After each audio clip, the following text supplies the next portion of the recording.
انت لو هتنزل عايز تقول يا احمد عشان الكبده.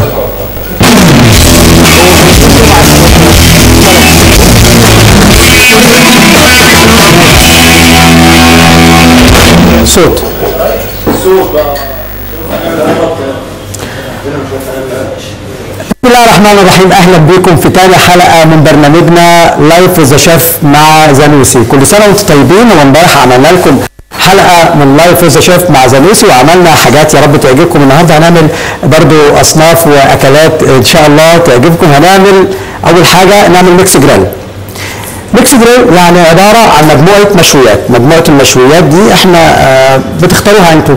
ممكن تكون كفته، ممكن تكون لحمه مشويه ريش، ممكن تكون لحمه مشويه مكعبات بوتيلو او ضاني، ممكن تكون كبده فراخ. بس احنا عاملين النهارده كذا حاجه. الكذا حاجه دول هما ريش، عندنا كمان كفته، وعندنا كبده مشويه، وعندنا فراخ مشويه. كل تتبيله من دول هتاخد حاجه لوحدها. يعني ايه؟ يعني كل تتبيله من دول هتبقى لها سيستم معين، بمعنى ان احنا الفراخ غير اللحمه غير الكفته غير الحاجات دي. اول حاجه هنعملها هنعمل الكفته. هنجيب بس بوله كبيره وبعد كده نعمل الكفته مع بعض، والحاجات الثانيه هتبقى سهله. نجيب بوله كمان عشان نعمل كذا حاجه. الكذا حاجه دول ايه بقى؟ اول حاجه مقادير تتبيله الكفته. لحمه ملبسه، يعني ايه؟ فيها نسبه دهون ما تقلش عن 20% من اجمالها. يعني انا لو عندي كيلو لحمه يبقى 800 جرام من اللحمه الحمراء و200 جرام من الدهون. طبعا هنحط كده اللحمه اهي الملبسه، وبعدين هنيجي نحط هنا في عندنا بصل. البصل ده بشرناه بمبشره عاديه وعصرته، مش هتلاقوا فيه ميه خالص. لو في ميه اهو هكمل بشر برضه علشان خاطر يبقى مع بعض سلام اهو. لو في ميه نزلت معانا كلها اهي بقيتها، لان احنا حاطين عليه شويه ملح، فبعد ما عصرناه فضل شويه من الميه. جميل. يبقى التفل البصل بس اللي بنحطه على الكفته بتاعتنا. تفل، بكرر، تفل البصل. هنحط شويه ملح وشويه فلفل وشويه بهارات ونقلب كل ده مع بعض. يبقى انا كده عندي الكفته. في اسهل من كده؟ مفيش اسهل من كده. نقول تاني: لحمه ملبسه 80% لحم احمر و20% فات او دهون. الفات او الدهون دي ممكن تكون ضاني، ممكن تكون كندوز، زي ما انتوا عايزين حسب ما بتحبوا. يعني في ناس ما بتحبش الضاني، مفيش مشكله خالص. بعد كده بندعك الخليط بتاعنا كده اهو جامد لغايه ما تبقى معانا كفته. ادي الكفته. ميه البصل شفتوا لونها ما اتغيرش ازاي؟ ما فيهاش غير ملح وفلفل وبهارات وبصل بسيط اللي هو عصرناه. ميه البصل دي اللي انا خدتها بقى هنشيل الكفته على جنب. هنجيب بوله ثانيه نحطها فيها اها، ونحط معاها طماطم مبشوره وملح وشويه فلفل، وبعدين نقلب الخليط ده مع بعضه بمعلقه اهي سوري.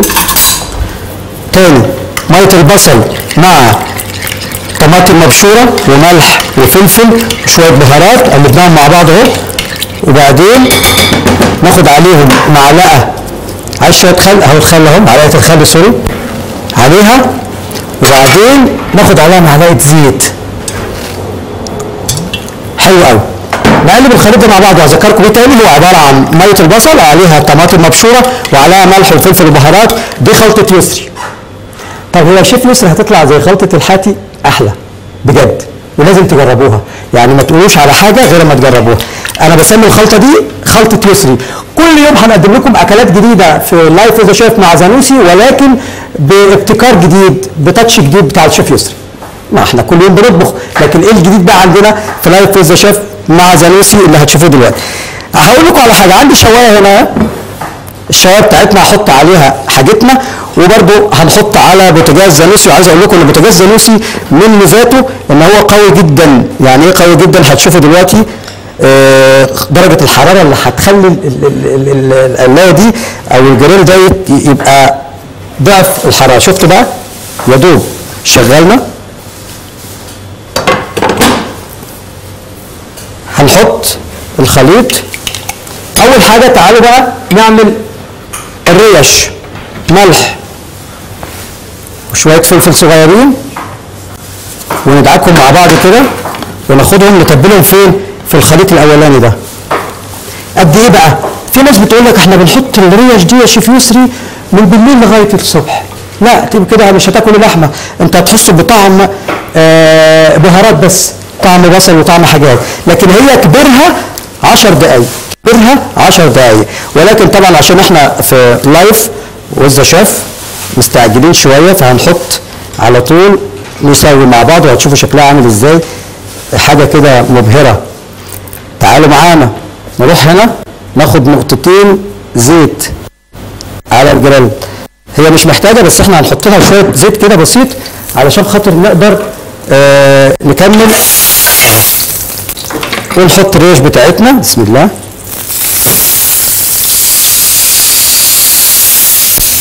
وهنا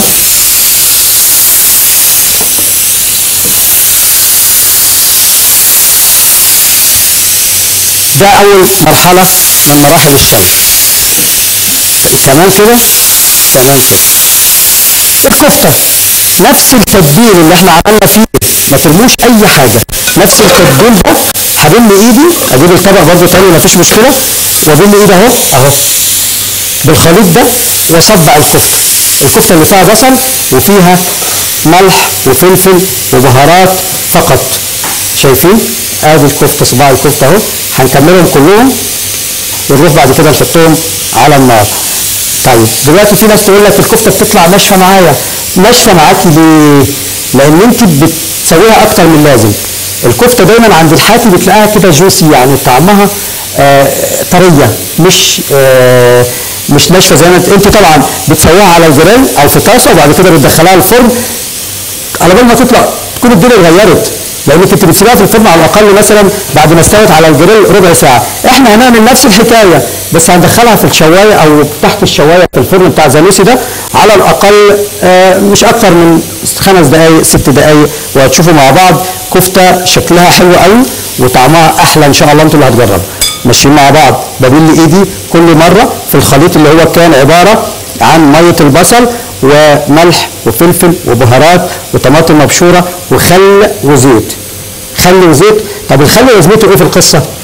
الخل في المشويات دي بيفتح المسام، يعني لما احطها على الجريل بسرعه تلاقوها كده اللحمه بتاعتنا بتبقى طريه، فعشان كده الخل ده من الحاجات الجميله جدا اللي موجوده معانا. هكمل 5 كفايه، 5 كفايه ماشي عشان ممكن وقتنا اقل، والباقي نعمله بعد ما نخلص يعني، لان احنا لسه هنعمل حاجات بتتقدم مع اكلتنا دي. طبعا عشان الاكله كبيره وزي ما قلنا الميكس جريل بيبقى حاجه كده مميزه، فاحنا هنعمل ايه؟ هنعمل جنبها بابا غنوج ونعمل طحينه، واللي عايز بعد كده يعمل سلطه خضراء يعمل سلطه خضراء. طيب لسه عندي حاجتين ما تتبلوش، ايه هما يا شيف يسري؟ انا هنقل دي هنا وهنقل دي هنا عشان عندي حاجتين. عايز بس اشيل ده من هنا كده عشان ما يبقاش عندنا بس حاجات كراكيب كتير. وزي ما قلت لكم ايه اللي لسه ما اتعملوش، عندي فراخ وعندي كبده نفس التتبيله اللي انا عملتها، ميه البصل مع الطماطم مع الخل مع البهارات والملح والفلفل وشويه الزيت. هناخدها نقسمها نصين، نص هنا ونص هنا. النص ده اللي هنا ده هنحط الكبده ونحط عليه شويه كمون ونحط عليه فصين ثوم مطحونين وشويه زعتر. طيب في خالد بعت لنا دلوقتي على الصفحه، بنحيي خالد صديقنا ام خالد زياد خالد.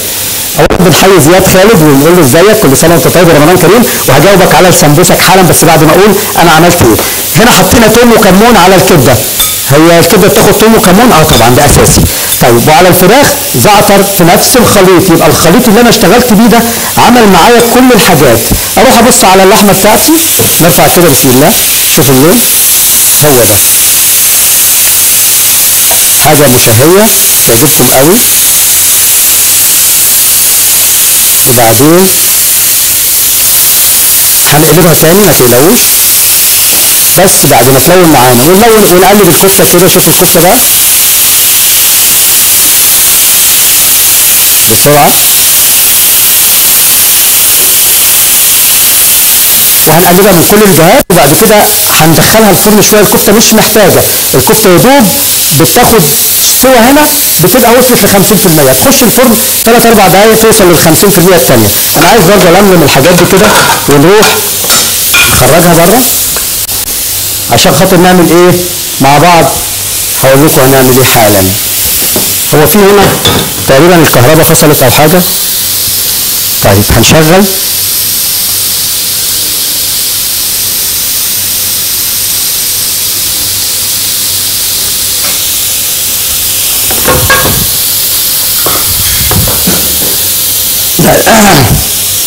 طب خلينا على الشوايه مفيش مشكله، لان في هنا تقريبا مشكله في الكهرباء هنشوفها بعد ما نخلص. بنقلب الكفته كل شويه.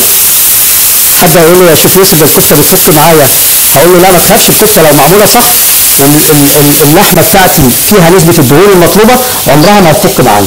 انا هخلي جنبي كده صينيه علشان اشيل الكفته بعد كده احطها فيها ونكمل مع بعض تاني اهو. بعد ما اخلص اللحمه دي والفراخ دي، شايفين لونها يعني رمضان كريم. عايز اجاوب زياد على السمبوسك. السمبوسك لو هنجيب عجينه جاهزه بنحشيها يا اما جبن يا اما سبانخ يا اما لحمه مفرومه يا اما، هقول لك على طريقه او طريقتين منها. لكن لو هنعمل العجينه هقول لك تعمل عجينه ازاي. اول حاجه عندنا السمبوسك عجينتها عباره عن كوبايتين من الدقيق، رشه بيكنج باودر ورشه ملح ومعلقتين زيت ومعلقه خل وميه، واعجن العجينه لغايه ما تبقى عجينه كده مع بعضها متجانسه، واسيبها ترتاح شويه.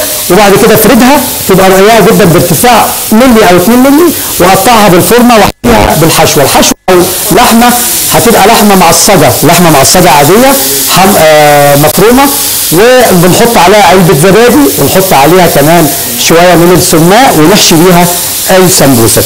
مجموعه جبن بنجمعها على بعض ونخلطها مع بعض كده مع شويه نعناع وجبنه بيضاء وجبنه شيدر مثلا وجبنه موتزاريلا وجبنه رومي، كل واحده نص كوبايه بنحط مع بعض مع شويه نعناع ناشف، ونحشي برضو العجينه سواء كانت عجينه جاهزه او عجينه احنا اللي عاملينها.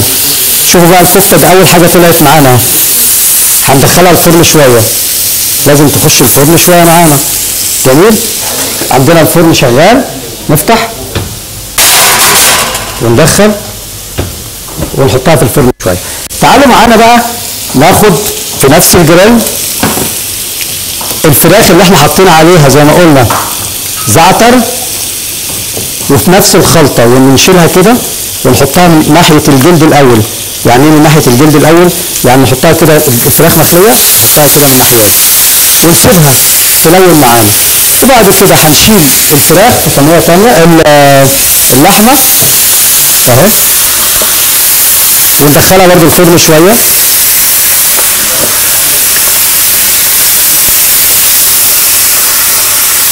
النهارده مشويات بقى، ما تقولوش فلان الكبابجي ولا الحاجات دي كلها، احنا بنعمل حاجه يعني حاجه رائعه هتشوفوها دلوقتي وهتبقى زي الفل.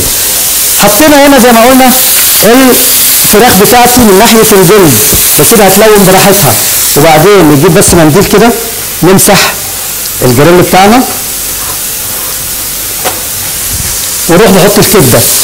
طب يا شيف يوسف الكبده بتحتاج وقت كتير؟ لا خالص، انا ممكن اطلعها من على الشوايه تتاكل على طول. خلاص نيجي كده نرفع بقى ده، نحط الكبده الاول وبعد كده على الكلابز ده، عشان هنعمل مع بعض زي ما قلنا بابا غنوج وهنعمل سلطه طحينه.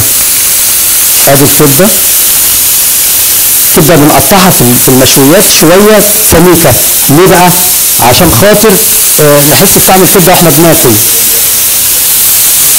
جميل. كل ده بقى انا مش محتاجه خالص، هرفعه وهرجع تاني نكمل مع بعض. نرفعه كده وبعدين نكمل مع بعض. نرفع ده نشوف كمان دول ولا حاجه عشان نعمل مع بعض ايه الزبادي والبابا غنوج والحاجات دي. تعالوا نشوف هنعمل البولات فين. اهي موجوده الحمد لله. عندنا كتير الحمد لله. عايز اقول لكم يعني دي الصراحه من امتع الحاجات اللي انا بعملها في لايف وذ شيف مع زانوسي، لان هنا مجموعه من الناس جميله متعاونه سواء كان في دار زانوسي او في الكرو الموجود معانا. كرو دي يعني مجموعه طقم العمل، يعني عشان خاطر يقول لك الراجل ده بيقول كلام غريب كده واحنا مش فاهمين، لا طقم العمل اللي موجود معانا دول ناس جميله كلها وانا سعيد بوجودهم معانا. بصوا بقى الفراخ طبيعي مفيش تكلف، كله قدامكم اهو. وادي الكبده. حد يقول لي يا شيخ يسري ده الكبده لحقت تستوي؟ انا ممكن اكلها كده. جميل. القصه بقى ببساطه ان في المرحله يعني في الفتره الاخيره ده لاحظ ان في اي حد بيقوم واخد اسم زانوسي وعامل اعلان وشغال عليه زي الفل، وهو لا يمت لزانوسي بصله، ملوش دعوه باي زانوسي.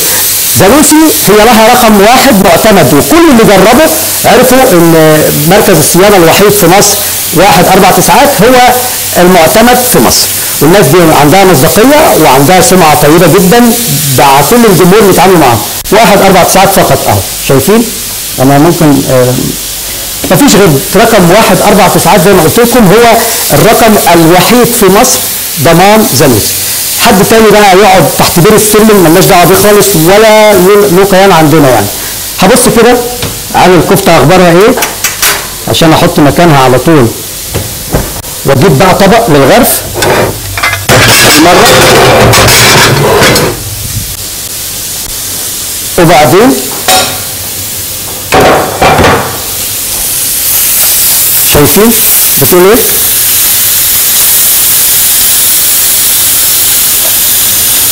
ادي الكبده معايا. هجيب صينيه تاني ونشيل الكفته لان الكفته مش محتاجه تسويه كتير، هي يا دوب زي ما قلنا بنشممها النار ونغرفها كده. بس ايه بقى فكره البقدونس؟ عارفين موضوع البقدونس؟ شويه البقدونس اللي بيبقوا تحت الكفته دول او تحت المشويات دي حكايه معروفه، يعني بيمتص كل نسبه الدهون الموجوده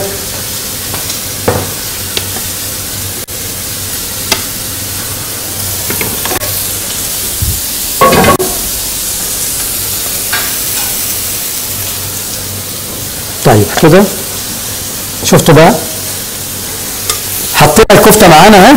هنيجي عند الكبده. انا ممكن اطلع الكبده دلوقتي واكلها عادي زي ما قلت ما فيش مشكله خالص، لكن انا هدخلها لان انا عارف ان في ناس كتير قوي هتقول لك يا خبر ابيض ده الكبده نيه. لا مش نيه، ناخدها هي. وادي الفرخه، شفتوا بقى الفرخه طبعا عامله ازاي معانا.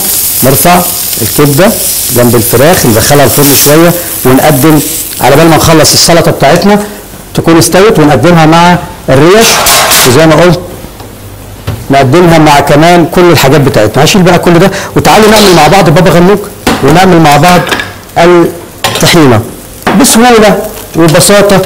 ايه البابا غنوج وايه الطحينه؟ الطحينه هي عباره عن كوبايه طحينه وعلبه زبادي، شويه خل، شويه عصير ليمون، فصين ثوم، ملح وفلفل وكمون، كل ده بيتقلب مع بعضه يبقى سلطه الطحينه مع شويه ميه دافيه. بابا غنوج عباره عن بتنجان مشوي وطحينه، برضو انا بحط فيه طحينه وبحط معاه زبادي وبحط معاه كمون وملح وفلفل وعصير ليمون، كل ده برضو بنخلطه مع بعض. بحطه قرن فلفل اخضر وقرن فلفل حامي وشويه كزبره خضراء. ايه ده؟ اسمها ايه؟ مش عارف، ما سمعتش. استاذ عفاف علي عايزه الخلطه اللي احنا عملناها. حاضر من عينيا هقول لك عليها حالا دلوقتي واحنا بنعمل كده مع بعض البابا غنوج والطحينه. ركزوا معايا لان الموضوع سهل جدا ما فيهوش مشكله. هنا شوكه وهنا معلقه. ليه؟ لان هنا اهو هناخد البتنجان حوالي نص كيلو بتنجان مشوي. طب انت شويت البتنجان ازاي؟ دخلته الفرن؟ لا والله انا حطيناه على بوتاجاز زانوسي وقلبناه لغايه ما استوى معانا بقى بالشكل ده اهو. بنطحنه كده بالشوكه، لان انا عايز احس بطعم البتنجان وانا باكل البابا غنوج. في ناس كتير قوي بتعمله بيوريه، انا ما بحبوش بيوريه، لازم البتنجان يبقى طعمه باين يا جماعه، تحس كده وانت بتغمس ان في طعم باين اهو. وبعدين هناخد هنا كوبايه او كوبايتين من الطحينه، وناخد الباقي نحطه هنا على البابا غنوج، نفضي ده كله، وبعدين نقلب مع الطحينه مع البابا غنوج. وهاخد علبه زبادي، ركزوا معايا انا بعمل اتنين في نفس الوقت بس طعمهم هيبقى هايل وشكلهم احسن بكتير. هناخد هنا علبه زبادي وهنا علبه زبادي، وبعدين ملح، كمون، توم. شوفوا بقى التقسيمه، توم اهو، توم، كل الحاجات زي بعض اهو، خل، عصير ليمون، يعني شفتوا بقى كل حاجه زي بعض، عصير ليمون. وبعدين عندنا هنا فلفل حامي مع البابا غنوج بقى، ركزوا، فلفل اخضر مع البابا غنوج، كزبره خضراء مع البابا غنوج، كزبره ناعمه مع البابا غنوج. شفتوا الفكره؟ كل الحاجات احنا عملناها مع بعض اهو، حطينا على الطحينه نفس المقادير، خل وليمون وتوم وكمون وشويه من الزبادي، والبابا غنوج حطينا نفس المقادير بس زودنا عليه بقى فلفل حامي وفلفل اخضر وكزبره خضراء، كله بنقلبه مع بعضه كده اهو، ونجيب طبقين نغرف فيهم تحتهم اندرلاين، وبعدين نوريكم هنغرفهم ازاي. يبقى كده البابا غنوج عندي جاهز. الطحينه الناقصه اهي نقلبها مع بعضها كده. طب الطحينه اول ما هقلبها هتتجمد بقى، هنقوم نازلين عليها بشويه من الصغيرين قوي من الميه الدافيه. ليه؟ لان الميه هي اللي بتخليها تفك معانا. شفتوا الموضوع؟ يعني تقريبا على الكوبايتين نص كوبايه ميه. طب شوفوا احنا بنشوف الطحينه ساعات سايسه كده، لا هم يزودوا ميه بقى عشان يكسبوا اكتر يعني. احنا قربنا نخلص، هغرف دي كده في طبقين. شفتوا الطحينه عامله ازاي؟ كله طبيعي قدامكم، كله على الصفحه بتاعتنا، صفحه زانوسي اللي احنا موجودين معاكم ان شاء الله على مدار شهر رمضان، ندوقكم كل اكلنا ونعمل لكم حاجات ان شاء الله تعجبكم، ويا رب نكون عند حسن ظنكم. وكمان يا رب اللي عنده اي استفسار او اي تواصل يبعت لنا. ليه؟ لان احنا موجودين عشانكم، موجودين احنا ننفذ لكم كل رغباتكم. وكمان لو ما لحقتوش الحلقه اتفرجوا عليها على يوتيوب بعد المغرب على على تلفزيون زانوسي. اما الحلقه بتتذاع كل يوم لايف الساعه 4 على صفحه زانوسي زي ما انتم شايفين، وان شاء الله كل يوم هنبقى موجودين معاكم على مدار شهر رمضان. ده الطحينه وده البابا غنوج، وبالهنا والشفا. يعني عايز اقول لكم استمتعوا معانا. شويه من زيت الزيتون على الوش هنا، وشويه كمان من حاضر شويه كمون هنا، شويه كمون. حد يحط شطه يحط. هطلع بقى الميكس جريل كده وانا متاكد ان خلاص استوى، لان عندنا فرن زانوسي عارفين قوي جدا. هنحط هنا الكبده الاول من الناحيتين عشان نوفر مكان للريش. ادي الكبده المشويه زي ما قلت. البقدونس ده من الحاجات سبحان الله اللي بتدي جمال في الطبق بتاع المشويات. وادي الميكس جريل الفرخه، نص فرخه. وبعدين هناخد اخر حاجه زي ما قلنا الريش بتاعتنا، ونوريكم طبعا الشكل عامل ازاي. ممكن نحط 2 بس او 3 عشان الطبق ما يتمليش اكتر من اللازم. انتوا عارفين شكل الطبق ممكن يتبهدل معانا. بصوا بقى، اتفضلوا معانا. يعني حاجه زي الكتاب ما بيقول. ناخد واحده كمان، كفايه. يبقى احنا عملنا لكم النهارده ميكس جريل من لحمه بتلو، لحمه مفرومه، عملناها كفته، كمان عملنا فراخ مشويه، عملنا كبده، عملنا الريش بتاعتنا المشويه. كل ده قدامكم على الطبيعه، وقدمنا معاها زي ما انتم شايفين كده طحينه وبابا غنوج. هنقدم لكم كده ونقول لكم بالهنا والشفا. شويه بقى عيش كده، بس ما تاكلوش دلوقتي، لازم تاكلوا بعد الفطار. يا رب تكونوا استمتعتوا معانا. انا بس عايز اقول حاجه، احنا موجودين معاكم على مدار شهر رمضان. لو انتوا عندكم اي استفسار عن اي حاجه كلمونا، ابعتوا لنا، هنعمل لكم اللي انتوا عايزينه. عايز اقول الخلطه كمان اللي اتطلبت مننا عشان خاطر ما حدش يزعل. الخلطه كانت عباره تتبيل الكفته كان عصرنا البصل بعد ما بشرناه، خدنا التفل بس حطيناه على اللحمه الملبسه، حطينا عليه ملح وفلفل وبهارات ودعكناهم مع بعض وصبعنا الكفته بالشكل اللي انتم شايفينها ده. اما الميه البصل اللي فضلت علينا حطينا عليها طماطميه مبشوره، وحطينا عليها كمان شويه ملح وشويه فلفل وشويه بهارات ومعلقه خل ومعلقه زيت، تبلت بيها الريش، وبعدين خدت جزء منها حطيت عليه توم وكمون، تبلت بيها الكبده، وبعدين حطيت زعتر على جزء تاني تبلت بيه الفراخ، يعني نفس الخليط تبلت بيه كل التتبيل. يا رب تكونوا استمتعتوا معانا النهارده في لايف وذ شيف. بكره انتظرونا بحلقه جديده وجميله يا رب. زي ما بقول كل يوم يا رب نحب بعض، وان شاء الله زي ما بقول لكم تابعونا، هتلاقوا كل ما هو جديد بابتكار من الشيف يسري. تابعونا على صفحه زانوسي. السلام عليكم.